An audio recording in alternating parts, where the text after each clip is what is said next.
ఈ ముచ్చుకుందా నది ఆయన పేరు మీద వచ్చింది. Okay okay. అలా కృష్ణుడు ఇక్కడికి వచ్చాడు, రాముడు ఇక్కడికి వచ్చాడు. వేరే యాజ్ రిలిజియన్ 1 or 2 అంటే మా భాషలో ఎడారి మతాలు. ఇక టైటిల్ కూడా అదే అండి, పైన మీరు చదివితే ఆశ్చర్యపోతారు. ప్రియ ఎడారి మతస్థులారా నన్ను మతం మార్చండి, ఇంతే టైటిల్. ఈ స్టిక్కర్ చాలా చర్చిలకి అంటించి వచ్చాం, ఎవరు ఫోన్ చేయలేదు.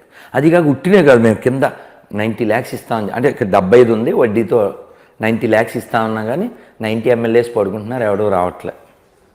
Very sorry. రెస్పాండ్ ఎవరు, రియాక్ట్ ఎవరు, వెళ్ళిపోతున్నారు. ఎవరు చిన్నపిల్ల, అమ్మ ఏం పేరు రా అన్న, లక్ష్మీ ప్రసన్న. నేను పక్కన వాళ్ళు చెప్పానా అంతా మనోళ్ళే అని చెప్పి వాళ్ళ చర్చికి వెళ్ళి ఈ స్టిక్కర్ అంటించి, మేము మాతో పాటు 2 స్టేట్లో 1,00,000 మంది మతం మారడానికి రెడీగా ఉన్నాం, ఇది మా కార్డు మా నెంబరు, మీరు మార్చేస్తే మేము మారిపోతాం, రెడీగా ఉన్నాం. 26 క్వశ్చన్లకి అన్నిటికీ ఆన్సర్ చెప్పకల్లా 13 ప్రశ్నలకి ఆన్సర్ చెప్తే చాలు. ఏమిటా ప్రశ్నలు తెలుసుకోవచ్చా? స్టిక్కర్ ఇచ్చి. క్రీస్తు పేరట నా తోటి కుటుంబ ప్రజలని మీ అందరికీ కూడా ప్రభువు పేరట దైవ దీవెనలు సమాధానం కలుగునుగాక. పెద్దలు, తండ్రి సమానులు, వయస్సులో పెద్దవారు, రాధా మనోహర్ దాస్ గారికి ప్రభువు పేరట వందనాలు.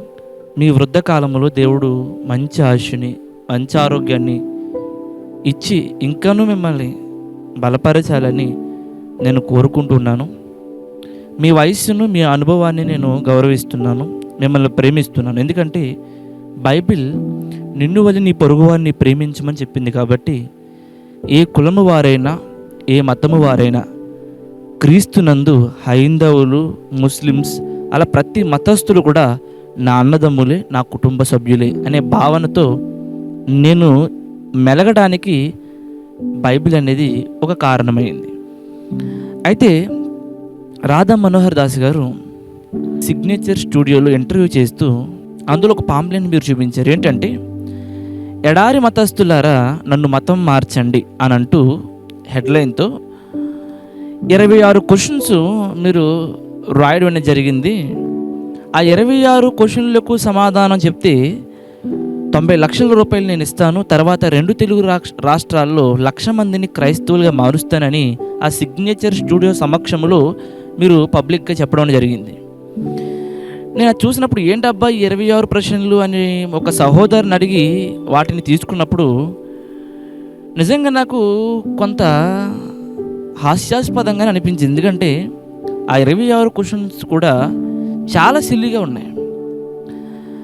కానీ ఎందుకు సమాధానం చెప్పాలని నేను అనుకుంటున్నానంటే, మీరు ఇస్తానన్నటువంటి 90 లక్షలకు ఆశపడి కాదు సుమా, మీరు ఎవరని కూడా నాకు తెలుసు. ఎందుకంటే ఆ 90 లక్షలే కనుక మీకుంటే చక్కగా మీరు ఈరోజు మీ యొక్క కుటుంబంతో చక్కగా ఒక కుటుంబ ధర్మాన్ని మీరు నిర్వర్తిస్తూ ఉండేవారు.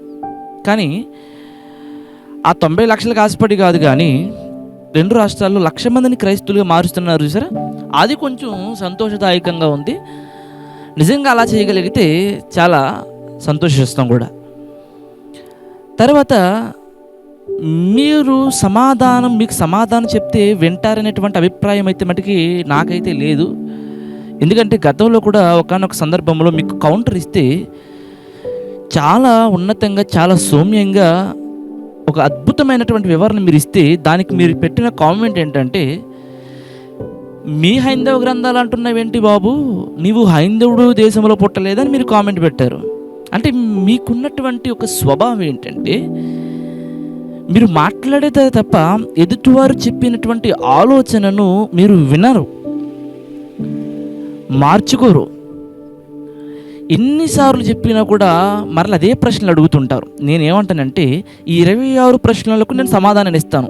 90 లక్షలు కాదు కదా, ₹1 కూడా ఇవ్వాల్సినటువంటి అవసరం లేదు. రెండవది, ఆ 2 తెలుగు రాష్ట్రాల్లో 1,00,000 మందిని క్రైస్తవులుగా మారుస్తారో లేక మార్చారో నాకైతే సంబంధం లేదు. కానీ మీరు మాత్రం అడిగిన 26 క్వశ్చన్లు మరలా ఎప్పుడు దయచేసి అడగండి. ఆ మంచి పని చేయం చాలు, సంతోషిస్తాం. అయితే క్రైస్తవులకు నేను చెప్తున్నటువంటి విషయం ఏంటంటే, ఇప్పటి వరకు నా సందేశాల్లో కానీ ఇప్పుడు నేను వీడియోని షేర్ చేయండి అని అడిగినట్టుగా నాకు జ్ఞాపకం అయితే లేదు. కానీ ఈరోజు అడుగుతున్నాను, ఈ వీడియో మీరు మీ వాట్సాప్ గ్రూపుల్లో క్రైస్తవులకు, సేవకులకు దయచేసి పంపించండి. మీరు అలా పంపించడం వల్ల మీరు తెలుసుకున్న సత్యాన్ని మరి కొంతమంది తెలుసుకునే అవకాశం ఉంటుంది. ఇది కూడా మంచి విషయం. కొందరు అనుకోవచ్చు, ఎందుకండి వారికి స్పందించాల్సినటువంటి అవసరం ఏముంది అంటే, యేసుక్రీస్తు ప్రభుల వారు ఏమన్నారంటే, హేతు అడుగు ప్రతి వానికి సాత్వికముతో సమాధానం చెప్పమన్నారు. ఇలా మనము సమాధానం చెప్పడం వల్ల కలుగు ఉపయోగం ఏంటంటే, ఇలాంటి కొంతమంది మాటల వల్ల ఎవరైతే పొరపాటు అభిప్రాయాన్ని కలిగి ఏది సత్యము ఏది అసత్యం అనేటువంటి సందిగ్ధములు ఉంటున్నారో, అలాంటి వారికి ఇలా మనము సమాధానం ఇవ్వడం వలన వారు సత్యాన్ని గుర్తించి సర్వసత్యములోనికి నడిచే అవకాశం ఉంటుంది. సో రాధా మనోహర్ దాస్ గారు వింటారని నేను సమాధానం చెప్పట్లేదు, కానీ ఆయనను హేతు చేసుకుని ఈ ప్రక్రియలో కొంతమందికైనా సత్యాన్ని పరిచయం చేయడానికి నేను ప్రయత్నిస్తున్నాను కనుక తప్పకుండా షేర్ చేయండి. రెండవది, ఇలా ప్రశ్నించే వారికి సమాధానం చెప్పడం అనేది క్రైస్తవుల యొక్క బాధ్యత. కానీ కొంతమంది సేవకులు వాక్యాలు అలాంటివి చెప్తుంటారు తప్ప ఇలాంటి వాటికి స్పందించాలనుకోండి, అది వేరే విషయం. అయితే ఈ వీడియో మాత్రం షేర్ చేసే ప్రయత్నం చేయండి. మొదటి ప్రశ్న ఏంటంటే ప్రియులరా, రాధా మనోహర్ దాస్ గారు అన్నం ఏంటంటే, మీ దేవుణ్ణి ఎందుకు నమ్మాలి? మొదటి ప్రశ్న. అసలు మీ దేవుడు ఏంటండి? మీకో దేవుడు, మాకో దేవుడు, రాష్ట్రానికో దేవుడు, దేశానికో దేవుడు ఉంటాడు. అసలు దేవుడు ఒక్కడే కదా. దేవుడు ఒక్కడే అని వేదాలు సాక్ష్యం ఇస్తున్నాయి. మీరు చదివి ఉంటారు, ఋగ్వేద సంహిత 10వ మండలము 8వ అష్టకము 3వ అధ్యాయము 82వ సూక్తము ఆలోచనామృతము 3వ వ్యాఖ్యానములో ఒక్కడే సకల సృష్టి స్థితి లయములకు కారకుడని వేదం చెప్తుంటే, ఈ వేదములను చెప్పినటువంటి మాటలు పక్కన పెట్టేసిన వాడు అసలు భారతీయుడే కాదు. రెండవది, అసలు వేదాలని నమ్మనట్లు. తర్వాత దేవుడు ఒక్కడని వేదాలు చెప్తున్నాయి. అయితే మీరు మాత్రం ఏమంటున్నారంటే, ఆ వేదాలు చెప్పినటువంటి మాటను పక్కన పెట్టేసి మీ దేవుని ఎందుకు నమ్మాలని అడుగుతున్నారు. సరే, అడిగారు కాబట్టి నేను సమాధానం ఇస్తున్నాను. ఎందుకు నమ్మాలి అంటే, ఆయన మరణించిన వాడు కాదు, మరణించి మృత్యుంజయుడై సమాధిని గెలిచి తిరిగి లేచిన సజీవుడు. రెండవది, ఆయన పాపము చేసిన వాడు కాదు, పాపము లేకుండా పరిశుద్ధంగా జీవించిన దేవుడు. మూడవది, ప్రపంచంలో అత్యధికమైనటువంటి శాస్త్రీయమైన, చారిత్రకమైనటువంటి, భౌగోళికమైనటువంటి ఎన్నో ఆధారాలను కలిగినటువంటి దేవుడు కాబట్టి నమ్మాలి. నేను నా దేవుని ఎందుకు నమ్ముతాను? ఎవరైనా వచ్చి బలవంతం పెట్టి మిమ్మల్ని నమ్మండి అంటే అప్పుడు మీరు ఎందుకు నమ్మాలి అడిగినా ఒక అర్థం ఉంది. ఎవరు బలవంతంగా నమ్మమని చెప్పట్లేదు కదా. ఎవరైనా సరే తమ విశ్వాసాలను, తమ యొక్క నమ్మకాలను ప్రచారం చేసుకోవచ్చు అని మన ఇండియన్ కాన్స్టిట్యూషన్ అనగా భారత రాజ్యాంగం మనకిచ్చిన హక్కు మేరకు మనము మన నమ్మకాలను, విశ్వాసాలను ప్రచారం చేసుకుంటున్నాం. నమ్మితే నమ్మండి, లేకపోతే లేదు, అంతేగాని ఎవరో మిమ్మల్ని బలవంతంగా మారమన్నట్లుగా మీ దేవుణ్ణి ఎందుకు నమ్మాలి అని అడగాల్సినటువంటి అవసరం అయితే మటుకి లేదు. ఒకవేళ అలా బలవంతంగా మిమ్మల్ని ఎవరైనా అడిగితే కనుక వారు చేస్తుంది 100% తప్పే. తర్వాత రెండవ ప్రశ్న, మొదటి ప్రశ్నకు సమాధానం వచ్చిందని నేను అనుకుంటున్నాను. ఆయన ఎందుకు నమ్మాలి అంటే, ఆయన మృత్యుజయుడైన దేవుడు, పాపము లేని దేవుడు. మూడవది, ప్రపంచంలో అత్యధికమైనటువంటి ఆధారాలను, రుజువులను కలిగినటువంటి దేవుడు కాబట్టి తప్పకుండా ఆయనను నమ్మగలగాలి, నమ్మే అవకాశం ఉంది. రియల్ కాబట్టి, ఫేక్ అయితే, అబద్ధమైతే నమ్మాల్సినటువంటి అవసరం లేదు, నిజము కాబట్టి నమ్మాలి. రెండవ ప్రశ్న చూడండి ఒకసారి, BCL. ఈ 3 ప్రశ్నలు కూడా ఒకే విధంగా ఉన్నాయి. అంటే ఎలా ఉన్నాయంటే, మీ ఇల్లు ఏ ఊరిలో ఉంది, ఏ ఊరిలో మీ ఇల్లు ఉంది, మీ ఊరిలో మీ ఇల్లు ఎక్కడ ఉంది అన్నట్లుగా ఆ 3 ప్రశ్నలు అయితే అక్కడ వారు రాయడం జరిగింది. అయితే ఆ 3 ప్రశ్నలకు కూడా 3 వేరు సమాధానాలు ఇవ్వాలనుకుంటున్నాను. బి ప్రశ్న ఏంటంటే, మీ దేవుడు ఉన్నాడు అనడానికి రుజువు ఉందా అన్నారు. సి ప్రశ్న ఏంటంటే, మీ దేవునికి ఆధారాలు ఉన్నాయా అన్నారు. పైన రుజువు, కింద ఆధారాలు దగ్గర ఒకటి కదా. తర్వాత ఎల్ ప్రశ్నకు వచ్చినప్పటికీ, మీ దేవుడు ఉన్నాడు అనడానికి ఏమైనా చారిత్రక ఆధారాలు ఉన్నాయన్నారు. ఈ 3 ఒకే ప్రశ్నలు. అదే బి ప్రశ్నకు సమాధానం, మీ దేవుడు ఉన్నాడు అనడానికి రుజువు ఉందా. ఫ్లాషియోస్ జోసెఫ్ అనేటువంటి ఒక వ్యక్తి ఉన్నాడు. ఆయన ఒక చరిత్రకారుడు. ఆయన చాలా గ్రంథాలు రచించడం జరిగింది. ఆ రచనలు ఓ పుస్తకం పేరు ఏంటంటే జూయిష్ యాంటిక్విటీస్ అనేటువంటి ఒక పుస్తకాన్ని అయితే ఆయన రచించడం జరిగింది. ఈయన యేసుక్రీస్తు ప్రభుల వారు మరణించినటువంటి 30 సంవత్సరాలకి ఈయన జన్మించడం జరిగింది. ఆయన క్రైస్తవుడైతే మట్టి కాదు, కానీ ఆయన యేసుక్రీస్తు ప్రభుల వారు సహోదరుణ్ణి హతసాక్షి చేయడాన్ని కూడా చూశాడు. ఎవరి? జోసెఫ్ అనేటువంటి వ్యక్తి. ఆయన క్రైస్తవుడు కాదు, అలాగని యూదుడు కూడా కాదు. పాలస్తీనాలో ఒక మిలిటరీలో ఒక ఆఫీసర్. ఆయన చరిత్ర మీద ఉన్నటువంటి ఆయనకు ఒక ఆసక్తి మేరకు ఆయన ఏం చేశారంటే యేసుక్రీస్తు ప్రభుల వారి మీద కొన్ని పరిశోధనలు అనేవి చేయడం జరిగింది. అయితే ఆ యోధా పట్టణములలో ఆయన సంచరించిన ప్రదేశాల్లో కొన్ని విషయాలను ఆయన సేకరించడం జరిగింది. అవి ఏంటంటే యేసుక్రీస్తు ప్రభుల వారు చనిపోయినప్పుడు భూకంపం వచ్చిందని, సమాధుల్లో నుండి లేపబడ్డారని, తర్వాత ఆయన బెత్లెహేములో పుట్టాడని, ఆయన సిలువ వేయబడినప్పుడు ఆ యొక్క తెర అడ్డంగా చిరిగిపోయింది అని అనేకమైన వాస్తవాలను ఆయన అక్కడ ఉన్నవారి దగ్గర నుండి తెలుసుకుని ఈ యొక్క జూయస్ యాంటిక్విటీస్ అనేటువంటి పుస్తకంలో ఆయన భద్రపరచడం జరిగింది. ఇంకొకటి ఏంటంటే యేసుక్రీస్తు ప్రభుల వారిని సిలువ వేస్తున్నప్పుడు కింద కొండ కింద కొంతమంది పిల్లలు ఆ సమయంలో ఆడుకుంటున్నారంట. యేసుక్రీస్తు ప్రభుల వారు సిలువేసిన కొంతకాలానికి ఆ పిల్లలు పెద్దవారు అయిపోయారు. ఆ పిల్లలు ఈ యొక్క జోసెఫ్ అనేటువంటి వ్యక్తితో ఏమని చెప్పారంటే, మేము యేసయ్యను సిలువేసినప్పుడు మేము అక్కడే ఉన్నాం, ఆ కపాల కొండ కిందే మేము ఆడుకుంటున్నాము. ఆయన సిలువేసినప్పుడు భూకంపం వచ్చింది, సమాధులో నుండి లేచారు అని యొక్క ఫ్లాషియస్ జోసెఫ్ అనేటువంటి వ్యక్తికి వారు చెప్పడం అనేది జరిగింది. ఈ విషయాలన్నింటినీ కూడా ఆయన ఎందులో రచించారంటే జూయస్ యాంటిక్విటీస్ అనేటువంటి పుస్తకంలో రచించడం జరిగింది. మీకు వీలైతే ఈ పుస్తకం చదవండి. ఈ ప్రశ్నకు సమాధానం ఏంటంటే, మీ దేవుడికి ఆధారాలు ఉన్నాయా అన్నారు. రాధా మనోహర్ దాస్ గారు, మీరు క్యాలెండర్ వాడతారా? డేట్ వాడతారా? డేట్ వేస్తారు కదా, మీరు సెల్ ఫోన్లో డేట్ అయి చూస్తుంటారు కదా, లేదా క్యాలెండర్ డేట్ అయి చూడడం మానేశారా? ఎందుకు ఇలా అడుగుతున్నానంటే, ఈ యొక్క క్యాలెండర్ రావడానికి యేసుక్రీస్తు ప్రభుల వారు కారణం. అంటే ఆ కారణం చేత మీరు యేసుక్రీస్తు ప్రభుల వారు అంటే కెట్టదు కదా, మరి నచ్చదు కదా.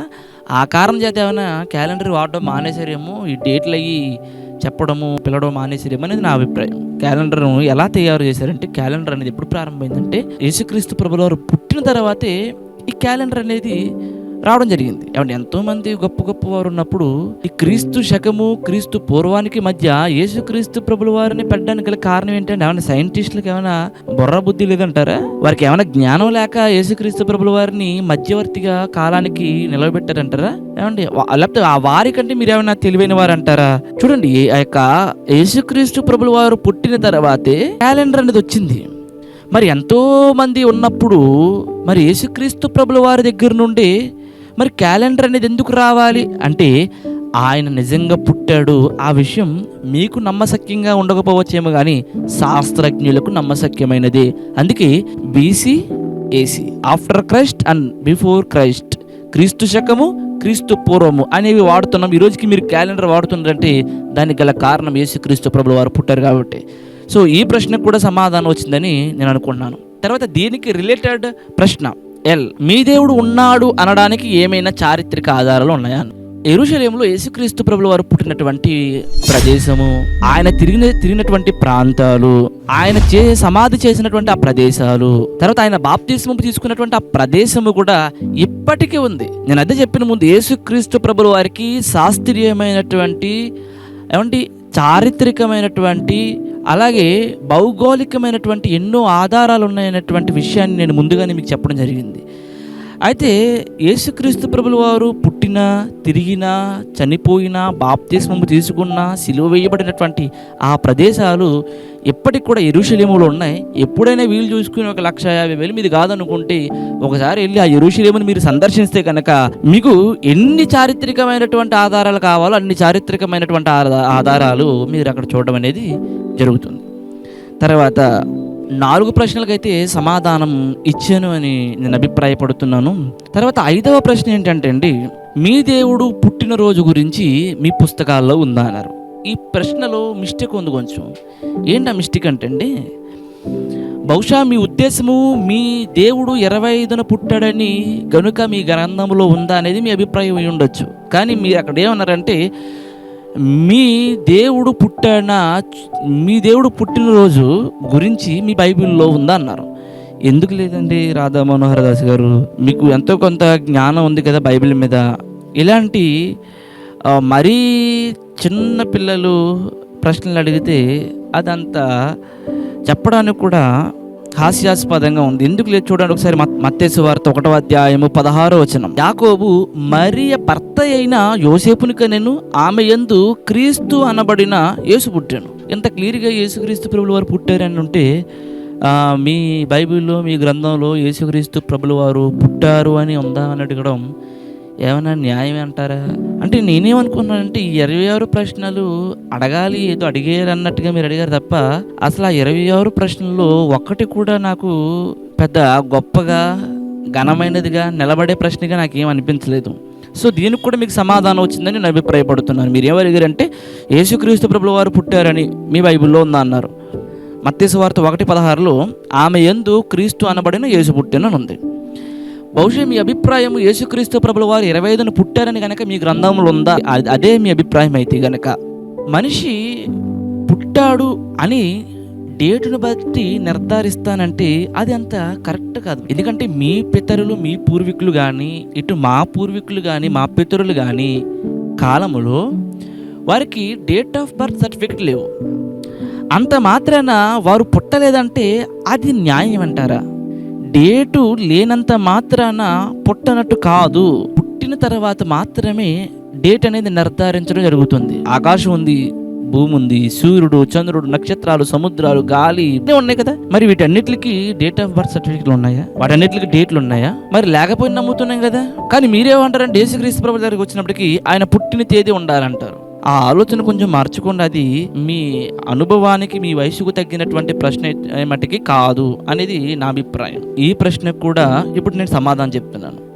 ఏంటంటే మీ దేవుడు పుట్టిన చోట ఎప్పటికీ అతనికి విలువ ఉందా అన్నారు. యేసుక్రీస్తు ప్రభుల వారు యెరూషలేములో, బెత్లెహేములో, నజరేతులో పుట్టాడు కదా. ఆ ప్రదేశంలో ఆయనకు విలువ ఉందా అని అడిగారు. దానికి నేను ఇప్పుడు సమాధానం ఇస్తాను, జాగ్రత్తగా ఆలకించండి. రాధా మనోహర్ దాస్ గారు, ఇప్పటికి కూడా యేసుక్రీస్తు ప్రభుల వారు చనిపోయి సుమారు 2000 సంవత్సరాలు అయిందండి. ఆ తర్వాత యెరూషలేములో ఎన్నెన్నో దేవాలయాలు కూల్చబడ్డాయి, ఎన్నెన్నో యుద్ధాలు జరిగాయి, ఎన్నెన్నో కట్టడములు శిథిలమైపోయాయి. కానీ ఆయన బాప్తిస్మము తీసుకున్నటువంటి ప్రదేశము చక్కగా అలాగే ఉంది. ఆయన సిలువ వేయబడినటువంటి ప్రదేశము అలాగే ఉంది. ఆయన జన్మించినటువంటి ఆ స్థలము అలాగే ఉంది. ఆయనను సమాధి చేసినటువంటి సమాధి కూడా అలాగే ఉంది. ఏమండి, ఒకవేళ విలువ లేకపోతే ఎందుకు వాటిని అలా ఉంచాలి? వాటిని కూల్చేస్తారు కదా. ఎందుకు అలా ఉంచారంటే వారికి యేసుక్రీస్తు ప్రభుల వారి మీద గౌరవం ఉంది. ఎంతోమందికి యేసుక్రీస్తు ప్రభుల వారు పుట్టారు, ఆయన తిరిగారు, ఆయన బ్రతికారు, ఆయన మరణించారు అని అనేకమైన ఆధారాలు చెప్పడానికి, అనేకమైన ఆధారాలు చూపించడానికి కారణం వారే గనక ఆ యొక్క అక్కడ ఉన్నటువంటి ఆ కట్టడంలో గనక కూల్చేసి పాడు చేసేసి ఉంటే ఈరోజు అవి లేవు. మరి విలువ లేకుండానే వాటిని అంత భద్రంగా దాస్తున్నారా? ఈరోజు ఎంతోమంది క్రీస్తును నమ్మటానికి ఆ యొక్క కట్టడములను వారంత భద్రపరుస్తున్నారంటే, వారంతగా ప్రొటెక్ట్ చేస్తున్నారంటే యేసుక్రీస్తు ప్రభుల వారి మీద వారికి విలువ లేదంటారా? రెండవది, అది మంచి చక్కని టూరిజం ప్లేస్ కింద మార్చి ఎంతో మందికి వాటినన్నిటిని కూడా ప్రదర్శిస్తూ ఎంతో మంది ఆ ప్రదేశాలను సందర్శించి యేసుక్రీస్తు ప్రభుల వారి యొక్క ఔన్నత్యమైన స్థితిని గుర్తించడానికి ఈరోజు వారు కారణం అవుతున్నారు. మరి విలువ లేదంటారా? తర్వాత ఆ ఊరి వారి విలువ మనకెందుకండి?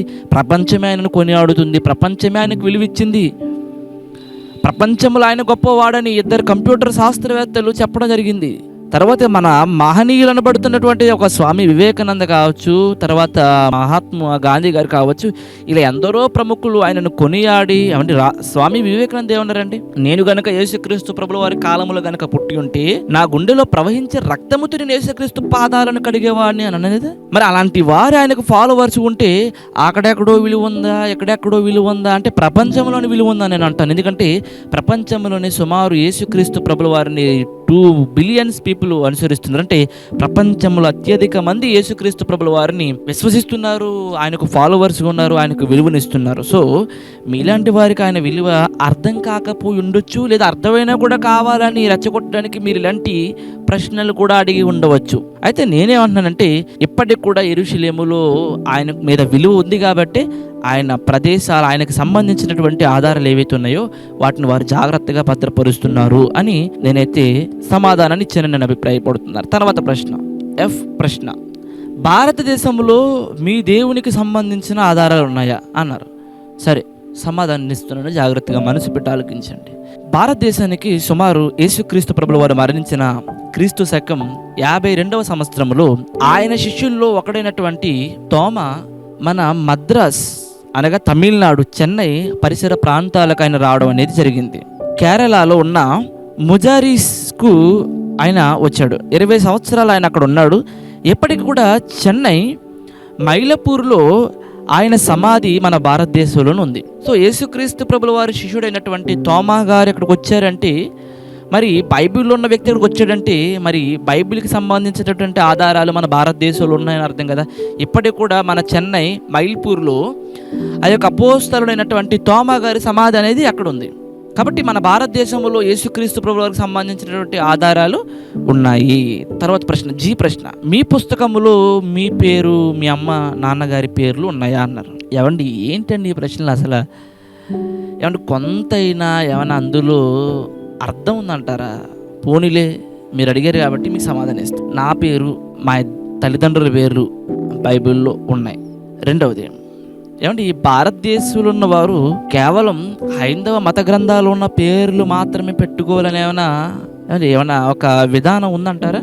అంటే మీరు ఏమనుకుంటారంటే, మీ అభిప్రాయం ఏంటంటే, ఈ భారతదేశంలో ఉన్నప్పుడు ఈ భారతదేశానికి సంబంధించినటువంటి వేదాలు, మత పుస్తకాలు ఏవైతే ఉన్నాయో వాటిల్లో పేర్లు మాత్రమే ఇక్కడ ఉన్నవారు పెట్టుకోవాలనేది మీ అభిప్రాయమా? సరే, ఒకవేళ అలా అనుకుంటే మా పేర్లు ఒకవేళ బైబిల్ గ్రంథములో ఉండొచ్చు, ఉండకపోవచ్చు. మరి ఇంటి పేర్ల సంగతి ఏంటంటారు? అవి కూడా మీ గ్రంథాల్లో ఉన్న వాటిని మాత్రమే పెట్టుకోవాలంటారా? సో మా పేర్లు ఒకవేళ వేదాల్లో ఉండి పెట్టుకున్నాం అనుకోండి కాసేపు, మరి ఇంటి పేర్ల సంగతి ఏంటంటారు? వాటిని కూడా ఆ యొక్క గ్రంథాల్లో నుండి పెట్టుకోవాలా? ఒకవేళ అదే నిజమైతే మీరు కూడా మీ ఇంటి పేర్లను ఆ గ్రంథాల నుండి తెచ్చిపెట్టుకుంటున్నారా? ఎందుకండి పేరు ప్రాముఖ్యం కాదండి, పేరు ప్రాముఖ్యము కాదు. మనం వాడుతున్నటువంటి చాలా వస్తువులకు కొంతమంది క్రైస్తవులు పేర్లు పెట్టారు. లేదు క్రైస్తవులు పేర్లు పెట్టారు కాబట్టి నేను ఆ పేర్లతో పిల్ల అంటారా మీరు? యూత్ ఫర్ జీసస్ క్రైస్ట్ అనే మా యూట్యూబ్ ఛానల్ను లైక్ చేయండి, షేర్ చేయండి, సబ్స్క్రైబ్ చేయండి.